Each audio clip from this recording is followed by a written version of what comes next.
Welcome to Ecotoons, brought to you by the Worldwide Fund for Nature. Let's take a look at some of the stuff we've got in store for you.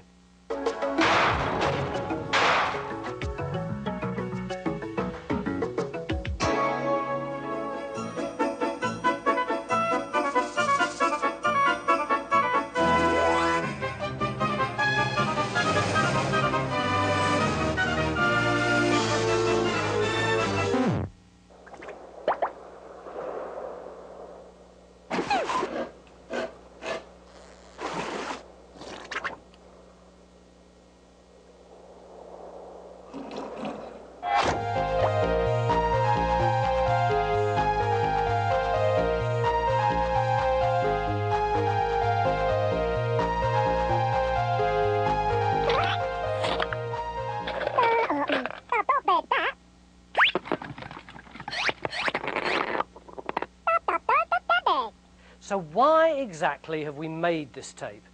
Apart from the fact that it's a pretty good excuse to show you a whole load of nifty cartoons. Well, you may have noticed that the planet Earth isn't in very good nick at the moment. I know that, you know that. But animation can be a pretty good way of pointing it out to people who haven't got around to thinking about it. See if you agree.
Those two films were made by students. Incidentally, the second one, Soap, directed by Sandra Ensby, was this year's WWF and Royal Society of Arts animation competition winner. Here are a few more, this time made by professional studios.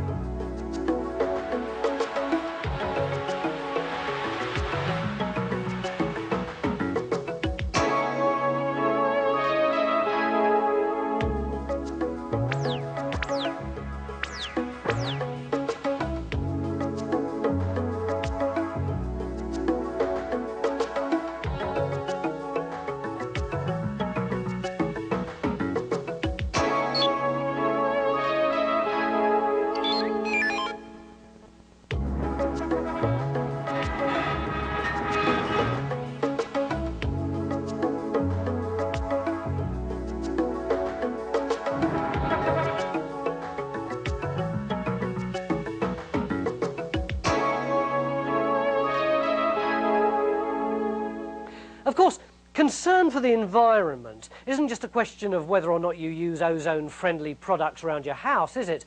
There's a whole industry devoted to dumping toxic waste, and that's a seriously major problem. Take a look at this.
We all contribute to producing vast amounts of waste, don't we? And hardly any of it ever gets recycled.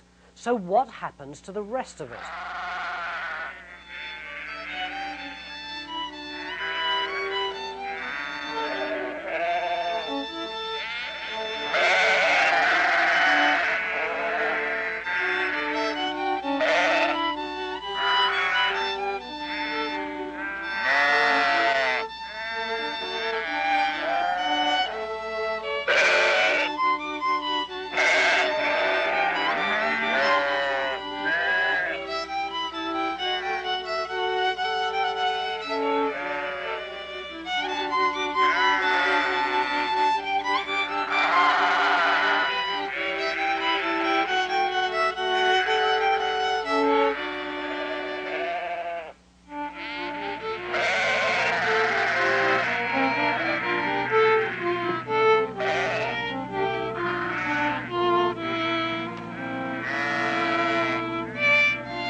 parce que une violence qui déclenche une crainte.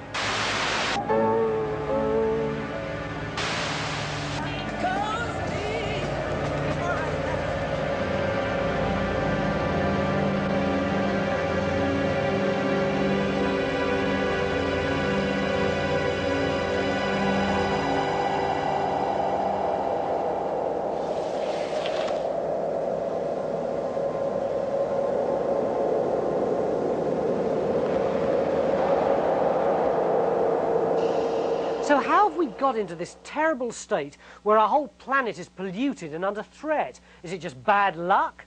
Or the fault of a few thoughtless people? Or could it possibly have something to do with good old human greed?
Noi siamo parte della Terra ed essa è parte di noi.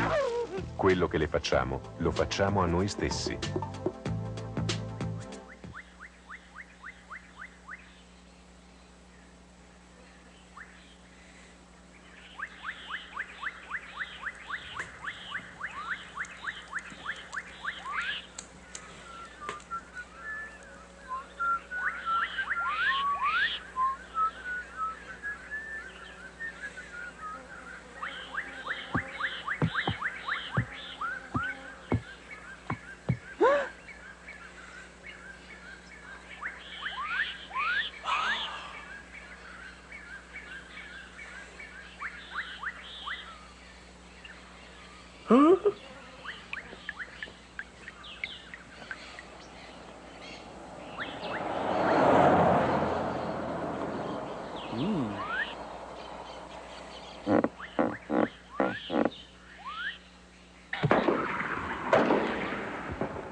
All'Hotel Terra siamo 5 miliardi. Prima di andarvene, lasciate la stanza in ordine per il nuovo ospite.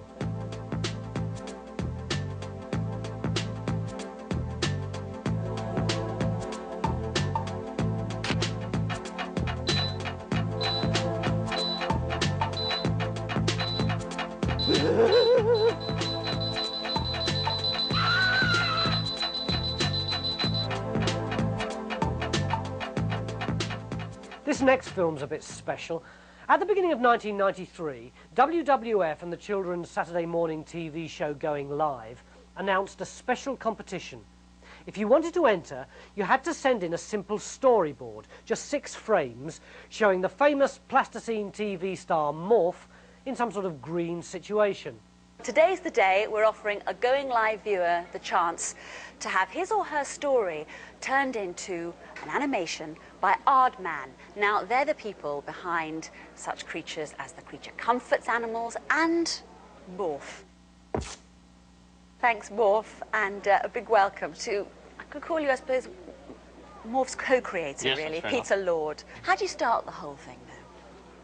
Well, with any given job, you start with an idea. With this green thing, I guess we'll start with some kind of environmental idea and develop it from there. But obviously it's the visuals that are important, so do you just write down the story? If you do that, it's hard work, and it doesn't actually convey what's going to be a series of pictures in the end. So no, we work with pictures and tell the story in little drawings. Now, it's the storyboard that we're after for this competition, isn't it? We need a storyboard, about 30 seconds long, to convey your idea for a story for Morph based around an ecological issue. Now, the winner will get his or her story turned into an animation by Peter down at Aardman Studios. They'll get to go and see that being done. We'll show the film on Going Live, and it will be featured on the second Worldwide Fund for Nature's Green Video. A month later, the winner was announced. Well, we had thousands of entries. Thank you very much for all of them. A few of them we've got up behind me here. And if I tell you that Peter Lord said he thought the standard was remarkably high and he had great difficulty in coming up with a winner, you realise that is high praise indeed, coming from someone who has just received an Oscar nomination for his film Adam. Well, finally, he did choose a winner, and here it is. It is by Ruth Dancer, who's 12, and she comes from Gloucestershire. And if you have a close look at it now, you can see Morph looking in his box but can't see what he wants for junk. Then Morph moves on and decides to throw it all away. Now Chaz sees him and wonders what he's doing. Morph explains to Chaz, and then Chaz has a bright idea. Bing! Chaz asks Morph if he can have the junk. Morph agrees but laughs because he's taken away just the junk, the rubbish, as Morph sees it. And then Chaz rides in on a beautiful bike made out of all the junk that Morph has thrown away, and she ends up saying, so remember, recycle. This is Ruth here. I'll have a chat to her in a matter of moments, and she went down a couple of weeks ago to visit the Aardman Animation Studios in Bristol to meet Peter and to see her animation come to life. Well, with the box you could use the rubbish in the box, and then you could use that, incorporate that in the idea of recycling, which is what I thought of. And at the end, when I used the punchline, I didn't actually think of it at first. I knew there had to be something to say what it's all about, so I put, so remember, recycling. Yeah. And then I realised that you could make a joke out of it properly, and so that's how I made it. Oh, I see. You didn't think of cycle and the bicycle at first. That's interesting. I assumed that was the whole point of the thing. But what I like about it, particularly, is you've actually got 2 punchlines, which is a real luxury, because you've got, in fact, 3 punchlines actually. Because when you see that Chaz has made this bike, that should be a laugh. You know, I always think of these scripts in terms of when people laugh. That should make them laugh. Yeah. And then you've drawn Morph looking so disgusted here, which I think is fantastic, and that should make them laugh. And then you've got the verbal thing of this recycle. You know. A luxury, I'd say it was, yeah. As soon as I saw it, it was clear that the thing that needed building was the bike at the end, Ruth's visual and verbal gag about recycling. And this is the animator thinking now. I thought, oh no, can't do a bike, because a 2-wheel bike would be so difficult to hold upright. So I, in a very cowardly way, turned it into a tricycle, which will stand up under its own steam. So this animating Morph, like all the things we animate, it's all a question of moving the character, sort of breaking down movement into a series of still pictures. That's the idea. So as he's walking, if he takes a step, 2 steps in a second, I'm trying to break that second down into its component parts and put him in the right position. So that's how he looks for just 1/12 of a second only, and I'm keen to catch that 1/12 of a second before he falls over. And now I move him again into the next position, the next part of the step. This arm's going back, this arm's coming forward, this foot's coming through. So I've got to think of all those things at once. And my favourite trick, which I should pass on to you for use in your own career, is that his foot never leaves the ground, although it appears to. So when this foot comes through from behind, it actually rises up onto his toe and never actually leaves the ground at all. So in fact, he's sliding around the whole time. This way it looks reasonably natural.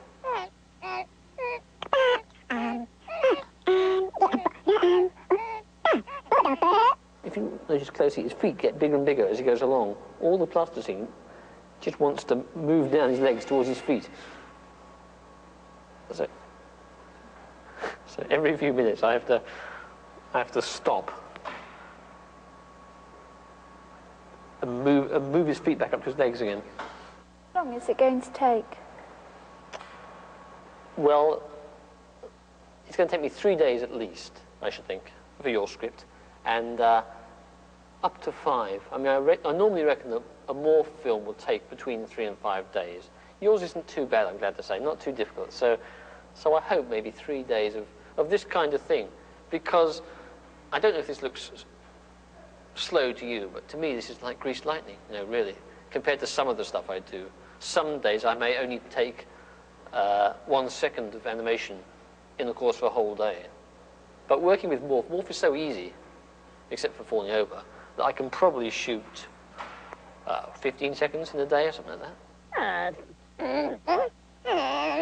All the models that you use to do your animation, what do you do with them when you're finished with them? That's a good point. Well, the morph models, I'm happy to say, end up recycled. I mean, we do literally, yeah. Yes, he's a fine example of recycling. I mean, it's quite frightening to watch him. At the end of the shoot, if you look closely now, he's already rather dirty. This is after a couple of hours. And after 6 or 7 hours, he looks pretty filthy. So what I do is I don't tell anyone, I slice his eyes off and squish up and start again, basically. And that's the joy of plasticine. It's very good from that point of view. And he'll last for ages. I mean, in different incarnations, he keeps coming back. So here it is. Ruth Dancer's winning entry, recycle.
Excellent. Excellent. What did you think? Oh, I'm really pleased with it. Yeah? I couldn't imagine it to turn out like that. Because that's the first time you've ever Yes, seen it, when we first watched it time. just then on the telly, yeah? The bite was brilliant. I actually saw the bite when I went down to Bristol, and it was really good. You had a good Really time? pleased. Yes, Oh, very good time. well done. Congratulations. It's a fabulous film. Well done, Ruth. Actually, this next film's quite interesting too. It looks to me as if the hero is Morph's long-lost cousin. It's about a little baby who's just about to be born, but doesn't really want to be. Can you blame it? That's it. Ow.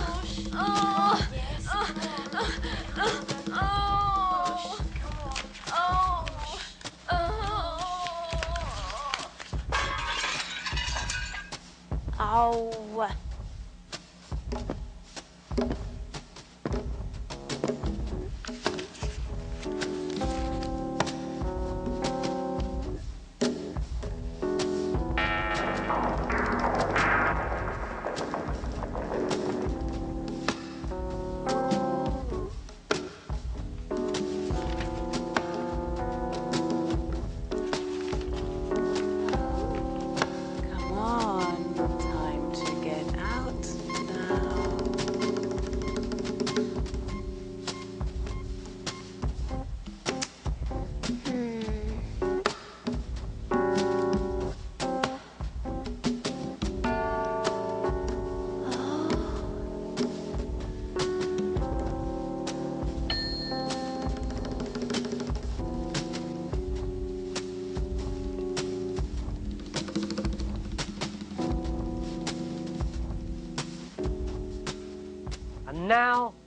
game time. It's based on an Aboriginal myth which shows how difficult it is to say no when you're offered all these lovely so-called civilised gadgets and consumer goods, even things as apparently harmless as a simple box of matches.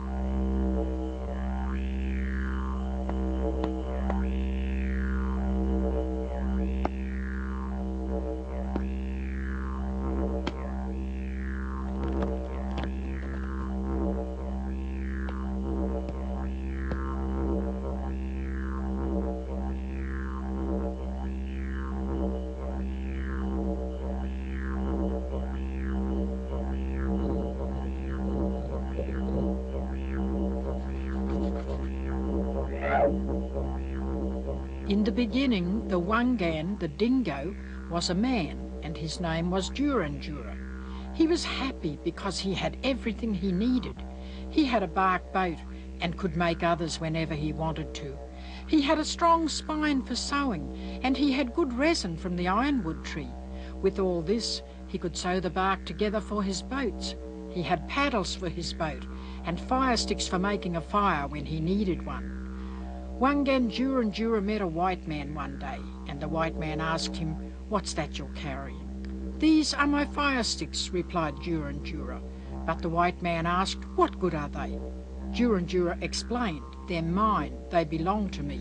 I can make fire with them when and where I want to." The white man took a box of matches out of his pocket and showed it to Jura. He said, "Look, I have matches. They're much better than your sticks. I can make fire much more quickly and easily than you can with your sticks. I'll give them to you. Here, take them." But Jura refused to take them and said to the white man, "No, keep your matches. I don't want them. I'd rather keep my fire sticks. If I take your matches, I'll turn into a white man. I'm Wangan Dingo, and when I change into a black man." He turned away and left the white man.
He went over to a rock where he found other dingoes.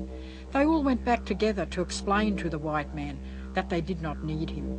Wangan preferred to change into a black man, and that was why he refused the matches. What's more, that is why the black men stay black and do not change into white men.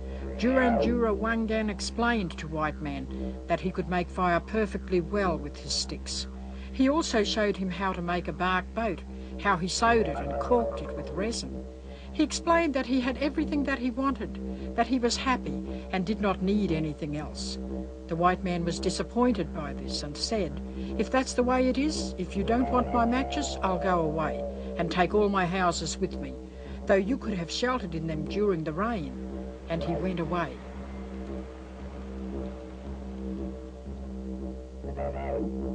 If all the black men had refused the white men's matches, they would still be as free as the dingoes are.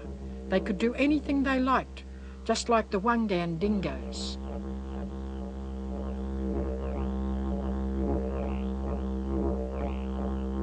As you'll have seen by now, it isn't necessarily all that difficult to make a film about what's wrong with the world.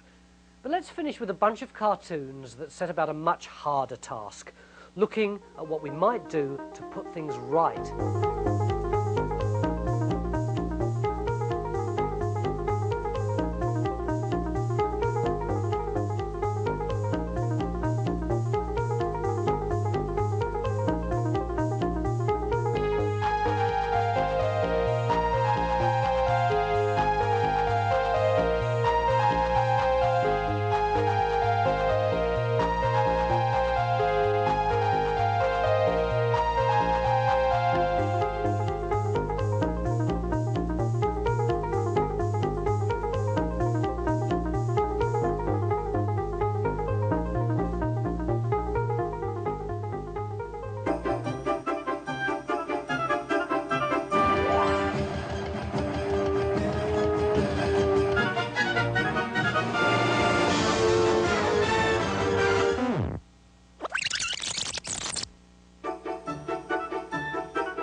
I hope you've enjoyed the video.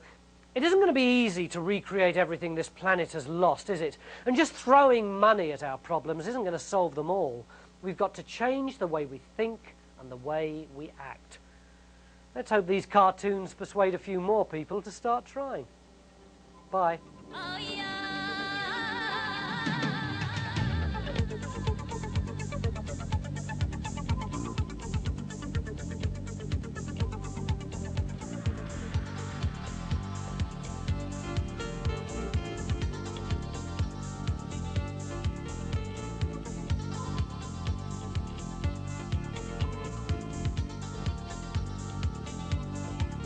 We're walking a tightrope. We're treading a fine line. Anybody here wanna play that? Anybody here wanna work? Well, we're cutting down trees and we're killing the whales, filling the world with our nuclear scale. Dumping our waste, we are starving the third world. We are working too hard, climbing the walls, climbing the stairs to those ivory towers.